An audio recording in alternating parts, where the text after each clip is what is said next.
پاکستاني پوځیان کونړ ته راننوتلي حکومت چوپ دی.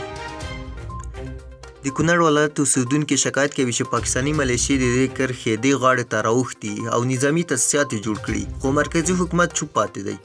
د کونړ ولایت اوسېدونکي د دغه ولایت یو شمېر ولسوالیو کې د پاکستاني ملیشو د راوښتو خبر ورکوي او زیاتوي چې په ځینو کلیو کې پوستې اچولي دي، خو حکومت تر دې دمه هم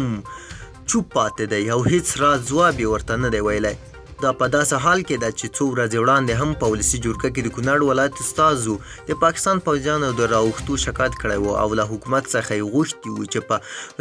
ډیپلوماتیکو اړیکو دې دا ستونزه هواره کړي، خو تر دې د حکومت نه ډیپلوماسي کارولې او نه یې د زور ښودلو هڅه کړې ده. پاکستاني پوځیان وخت نه وخت د ډیورنډ ټپل شوې کرښې په اوږدو کې ورته سرغړونې کوي او له صفر نقطې راوړي چې ډېر وخت د افغان پوله ساتونکو ځواکونو له غاښ ماتونکو ځواب سره هم مخ شوي دي. د تېرې شنبې په ورځ د کونړ اوسېدونکي وویل چې دغه ولایت کې سرکاڼو ولسوالۍ اړوند نواپا سیمه کې د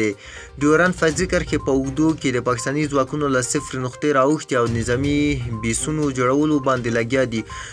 خو هغه مهال هم مرکزي حکومت غبرګون ونه ښود. څه د پس یوه میاشت وړاندې هم د پاکستاني ځواکونو لخوا ورته سرغړونه شوې وه او د کندهار په سپین بولدک کې له صفري نقطې سره اغزن تار د کش کولو هڅه کوله. هغه مهال د پاکستاني ملیشو لخوا په تپل شوي ډیورنډ کرښه باندې د اغزن تار د غځولو پر وړاندې د افغان سرحدي ځواکونو نو خپل لومړي درجه چمتووالی نیول شوی او که د پاکستاني ملیشو لخوا په دغه سیمه کې د اغزن د تار غځولو پیل شوي وای، افغان دفاعي او سرحدي ځواکونو به پرې برید کړی وای.